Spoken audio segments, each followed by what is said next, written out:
Janet with Try It Like It Create It, and I want to share with you a new to me product that is made by UV. It is a resin product, and it is solidified by UV light. And so what I have first in front of me here is a UV flashlight, and that is all I need to cure my resin, and it cures really fast, like within seconds, if not even just a minute. And then I have some molds. Now these aren't all the products that UV makes, but this is a sampling of what they have. So I have some molds here to try out, and then I also have this shape to make wire wrap with, and to make petals for flowers. And here is the wire that goes around that piece. And with that, once you have made your wire pieces, you're going to do your UV dip. Now this is a clear dip, and it is really pretty much the only product that has kind of a scent, just because the opening is so much larger than the others. But there really is very little, if any, scent to these UVs, except for one particular product, and I'll share that with you in just a few moments. So this is the dip for dipping your wires into. And then they have a few other things here. So here are two colors of gummy resin, and this one is orange and this one is yellow. And then I have these two, and I'm going to say that this one is a blue and this is a pink, but we'll have to give this a try. And it says it's a UV top matte gel, so I think you can paint this on top of the gel once you have made a shape. Then we have, these are liquid resin pigments. This is to color your UV resin if you so desire. And so we've got the primaries, we've got white, and we've got black. And then here are two different kinds. And so what we have here is an art gel. You can see that these have the black label. Okay, and this one is art gel as well, and it's black. And then we have jewelry gel, and this is for making jewelry with. And so I have clear, blue, and green for that. And then the special product that I was telling you about is a UV jewelry gel in clear, but it smells like berries. So that's a really neat product. So we're just going to give this a go and see how long it actually takes to cure. And let me get set up, and I'll be back in just a second. So I first wanted to correct myself on these two bottles here. Looking closer at the label here, it says that this one is a top coat. It's a glossy top coat. So once your resin is made, if you want to give it a coating, this is the glossy, and this one is the matte. So you'll get a matte look from that. Now I am going to be using this mold, and we're just going to make a quick pair of earrings. I think I'm going to go in these two right here. I'm going to use the blue and the green, and I'm going to kind of swirl them together using a pin. And then we're going to expose it to the UV light, which is this flashlight, and you can see what that looks like. Now, to do this, I'm going to have to turn off my lights, because my lights are daylight, which actually activates some UV resins. So we're just going to go with the ceiling light that I have going on here. So it's going to be much darker for this part of the video. And so just to give you a heads up on why things are looking a little bit darker. Okay, so I am going to take the blue and drop it in here.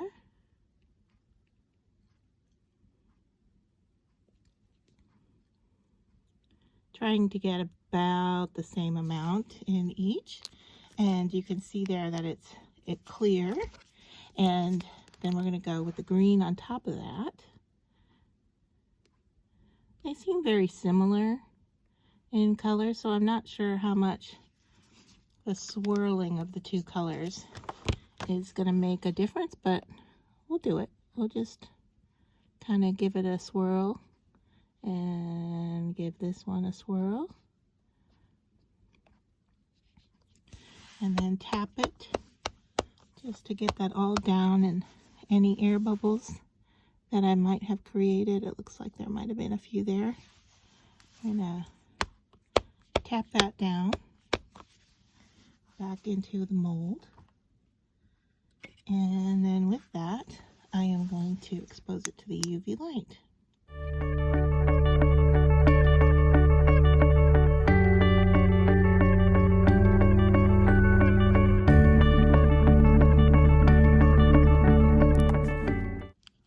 And I can feel from underneath that those are hot. Turning my lights back on now. And I can tell that I've got a few air bubbles in this one. I didn't tap it down really well enough, but it is completely hard. So that's really interesting. And then if I wanted to, I could, put something behind it. Let me see. I just have an old pop socket here. Let's just see what that would look like with something underneath it. So that would be really cute to do too. I don't really see too much of the color swirling. Maybe those two colors are too similar to each other. But other than that, they're really cute, and you can see from the side that they do have some color to them. And one turned out to be, I don't know, it looks a little bit darker than this other one, but very interesting, and it cured so quick. So what I have in front of me here is a small piece of transfer foil, and what I'm going to do is I am going to put some clear on the back of these gems and then just put them on top of the foil so that I have a foil backed earring. So let's just see how that goes. And I'm going to try the berry scented jewelry gel because it smells so good. So I'm just going to just kind of fill up that space and turn it over here. Now the thing I want to do is, I'm going to push down hard on that just so it fills up. What I want to do is get enough on here, but then when I go to expose it, I'm going to have to expose through the gem because the paper is opaque. It's not going to get exposed to the light. And I do still have my lights on, and I'm working kind of fast so that it doesn't cure in my daylight lights. And so now I'm just going to let this cook, I guess. It's a good way to put it.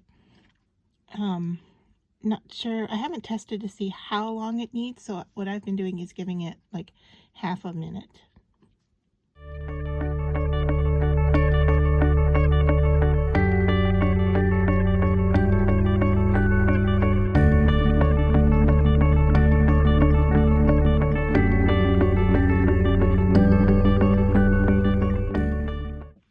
Alright, that's been half a minute, and so we'll just give it a go here and see that it's quite firm now.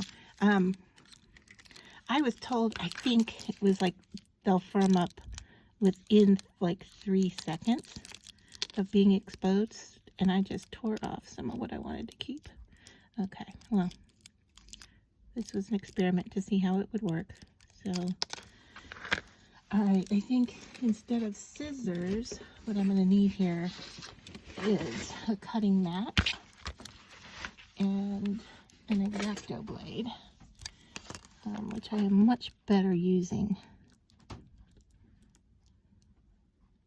And so we're just going to cut the film away from the back.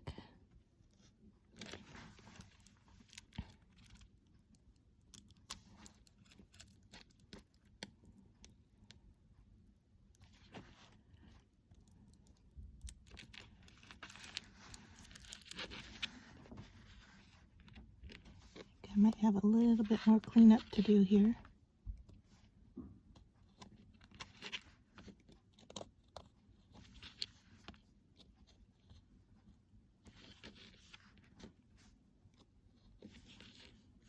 So I have fixed those little spots on the back, and I have just put some glue down, and I have them sitting here next to a piece of cardstock that I am going to glue them to. And the reason I'm doing this is because that foil is very, very sensitive, and it could actually just come off by rubbing on it. So I want to protect it.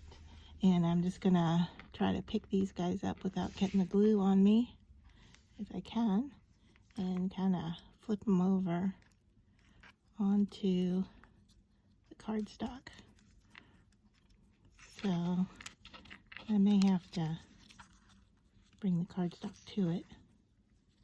Alright, so there's the first one. I'm going to push that down. Even though the glue comes out the side, I'm okay with that. Oh, and I lost my little foil fix. Alright, so let me get back on top of that. Let me see if I can do this one with my fingers. Alright, now I'm going to push those down so that they glue in place.